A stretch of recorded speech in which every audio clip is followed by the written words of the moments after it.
Bonjour l'élite, nous sommes le mardi 6 septembre 2022 et c'est parti pour un petit format de 5 minutes. Psychodélique continue de troller Twitter, hein.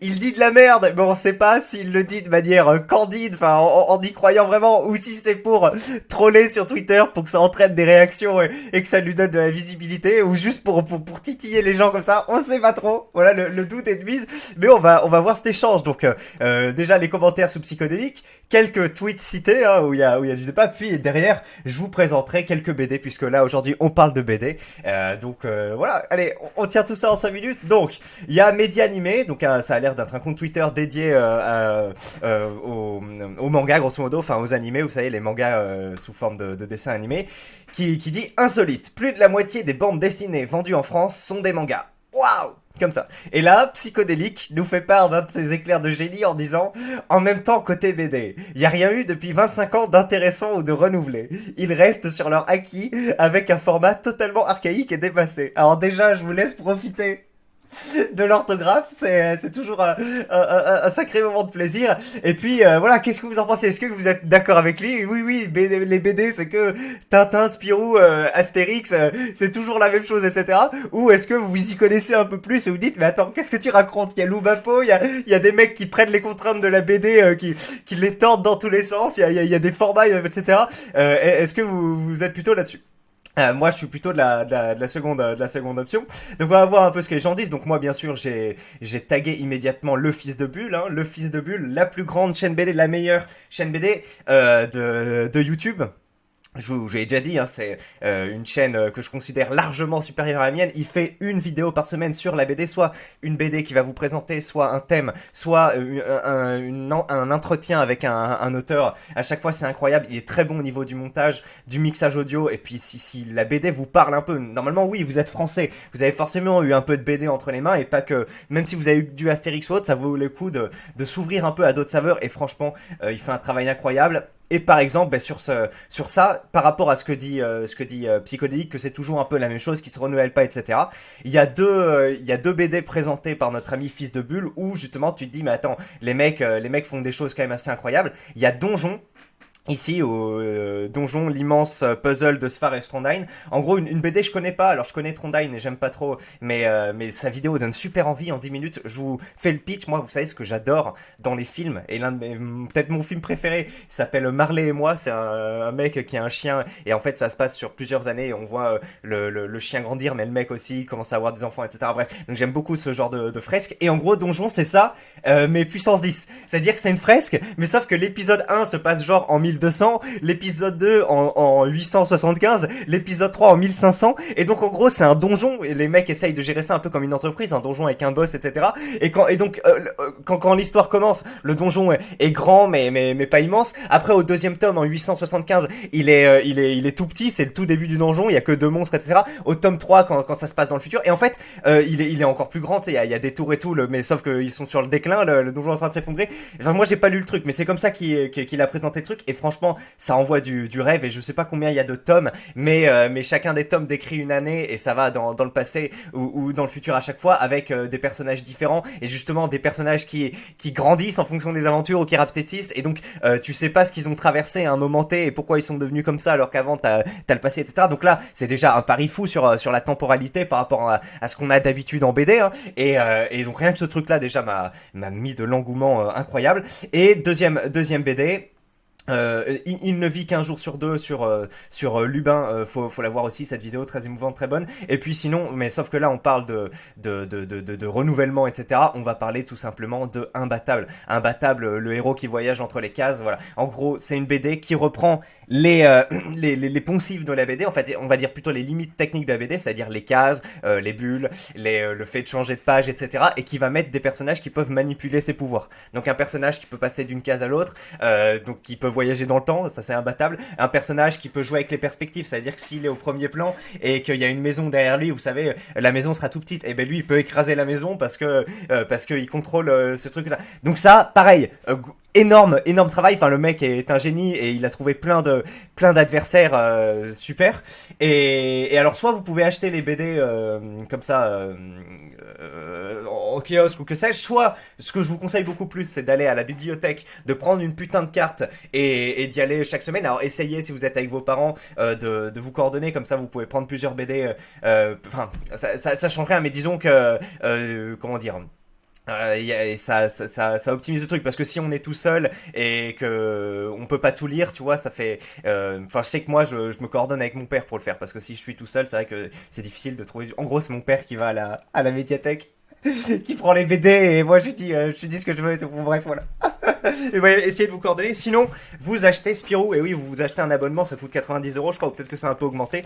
Et en gros, vous recevez le truc chaque semaine et chaque semaine vous allez avoir plusieurs BD dedans. Il y a notamment un Battable qui arrive de temps en temps et c'est très chouette. Voilà, c'est très chouette. Plein de BD différentes, certaines qui sont un peu claquées, certaines qui sont très bien, et notamment en parlant de BD très bien, il y a Elliot au collège, vous pouvez voir ici celle-ci, je l'ai découverte sur Spirou celle-là, et c'est l'une de mes préférées des dernières années. Vous voyez que c'est quelqu'un dans un lycée français fort multiculturel, on va dire, et en gros le mec a des angoisses et ne sait pas bien placer sa voix et a pas de confiance en lui, et il y a des mecs qui se foutent de sa gueule ou autre, et on le retrouve dans ces tergiversations avec les meufs, avec lui-même, avec ses potes. Grosse BD, franchement, je crois que c'est la meilleure que j'ai découverte dans Spirou, alors que je suis depuis 12 ans. Et enfin, je me suis vraiment retrouvé à 100% dans le personnage qu'il dépeint dans les premiers tomes. Grosse œuvre, très très bien. En plus, le mec qui le fait est relativement jeune, je crois qu'il a mon âge, voire plus jeune. Allez, maintenant on va voir un peu le tweet de Psychodélique et les réponses. Clairement à côté de la plaque, l'évolution du format BD depuis les années 2000, c'est une dinguerie et je suis juste un petit amateur consommateur sans prétention. Cette personne n'a pas foutu les pieds dans un rayon de BD de librairie depuis 25 ans. Comment dire des choses pareilles quand Cyril Pedrosa existe, je sais pas qui c'est. Il ne faut pas avoir mis les pieds en librairie depuis 1980 pour croire ça. La production actuelle en Europe est plus diversifiée et plus originale qu'elle ne l'a jamais été. Et ouais, bon après, doit y avoir des chiffres. D'ailleurs, oui, on croit que les mangaras grand remplacent la BD parce que 50% des bandes dessinées vendues en France sont des mangas, mais les BD sont aussi en hausse. Genre, je crois que j'ai plus les chiffres, mais je crois que c'est 20% en hausse sur quelques années. Donc en gros, il y a plus de BD vendus, mais il y a encore plus de mangas vendus. Donc effectivement, on vend plus de mangas, mais voilà.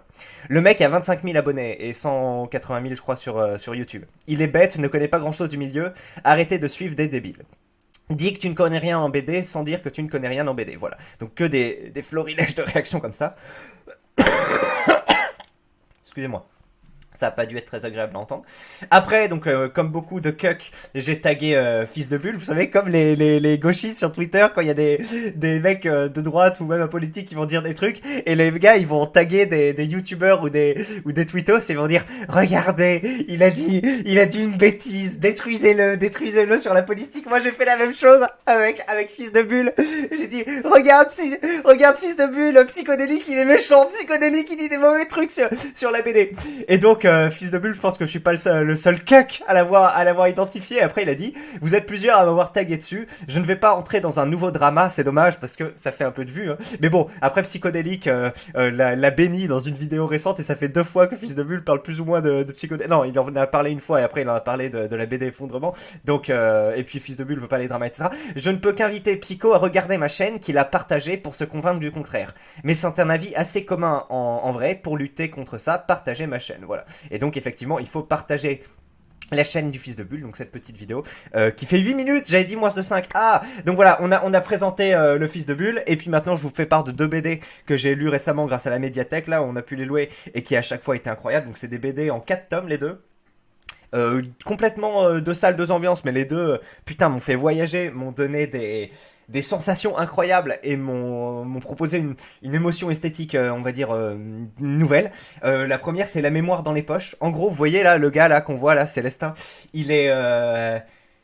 il est timide avec les meufs en gros et son père c'est un mec un peu effacé et sa mère c'est une obèse qui vit un peu au travers de comment ça s'appelle, de faire des trucs gratuits, tu vois. Et ils vivent dans une cité remplacée et elle propose des cours à tous les jeunes du coin, quoi, pour les aider après les études, pour que voilà, ils performent au niveau scolaire. Et en fait, lui, il rencontre il va donner des cours aussi dans une structure comme ça, et il y a une Algérienne enceinte qu'il rencontre. Et en fait, il tombe amoureux d'elle, et l'apporte à la maison. L'apporte à la maison, c'est pas clair ce que je dis, il l'apporte à la maison pour la présenter à sa mère. Et en fait, sa mère, qui est très ouverte, on va donner des cours aux enfants, etc., pète un câble, il dit non, tu vas pas élever le gosse d'un autre, d'un Algérien qui a mis une Algérienne en cloque, et après, tu sais, c'est pas la vie que je veux pour toi. Donc, elle fait semblant d'être raciste et d'être méchante avec l'Algérienne, comme ça l'Algérienne enceinte se barre, et comme ça, elle veut plus revoir son fils, tu vois. Et sauf qu'en fait, à partir de là, il y a des événements qui se mettent en branle. Et donc ça c'est que la moitié du premier tome que je vous dis, et après il y en a 4 et on voyage, et en fait le personnage principal qu'on suit c'est le père qui a aussi une histoire et qui en fait a des pertes de mémoire, et du coup il se note des trucs et il se les met dans les poches après, c'est pour ça que ça s'appelle La mémoire dans les poches. Énorme voyage, énorme truc, grosse émotion, et vraiment enfin il y a plein de personnages principaux, et je vous dis on n'est vraiment pas dans le manichéisme. Là vous avez vu ce que je vous ai décrit, la meuf elle donne des cours aux petits rebeux, aux petits noirs du truc, c'est ce qui la motive, et c'est un peu ce qui est, enfin bref, ce qui la motive, c'est elle a pas grand chose, tu vois, mais c'est voilà. Et pourtant quand il y a son fils avec une Algérienne, elle se fait passer, et du coup après tu vois les foyers d'immigrés, enfin plein de trucs. Super BD, incroyable. Donc je vous la conseille. Deuxième BD, là aussi, c'était un truc de fou. Anime le Tanner. Elle paye pas de mine quand tu vois comment ça s'appelle, première de couverture. Et bordel, incroyable. En fait, c'est dans une civilisation un peu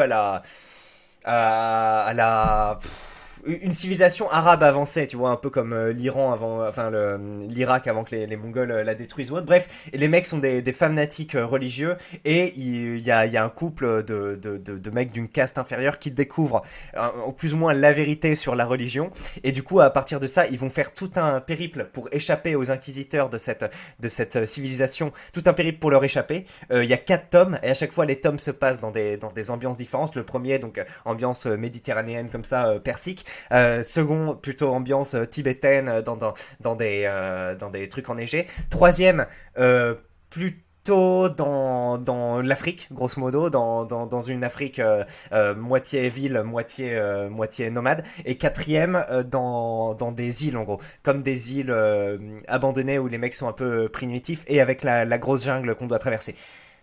Donc déjà les 4 paysages à chaque fois varient, et c'est enfin au niveau couleur, au niveau truc, ça te fait voyager, c'est ouf. Et après je vous dis, au niveau personnage, au niveau enjeu, etc., c'est stratosphérique, c'est incroyable. La BD, il y a des espèces de semi-dinosaures dedans, mais tu t'attardes pas dessus, tu vois. C'est genre, ok, c'est un monde complètement différent, avec des monstres, hein, enfin des animaux différents de ce qu'on a dans la vraie vie, mais ça pesante pas dessus. C'est genre, ok, on vous décrit ce monde sans vous faire des grandes présentations alors sur le territoire de Terabita, mes couilles. Non, t'es plongé dans l'histoire, et ça va à 200 à l'heure, avec des personnages pareil, qui font des volte-face aussi. Enfin, énorme BD. Enfin, c'est les deux meilleurs trucs que j'ai lus, je crois. La mémoire dans les poches, et ça depuis quelques temps. Allez, 13 minutes, je vous ai voulu le faire en 5, mais c'est pas grave, c'est quand même une vidéo sympa. Salut l'élite, je vous souhaite une excellente journée, et puis à la prochaine. Ciao.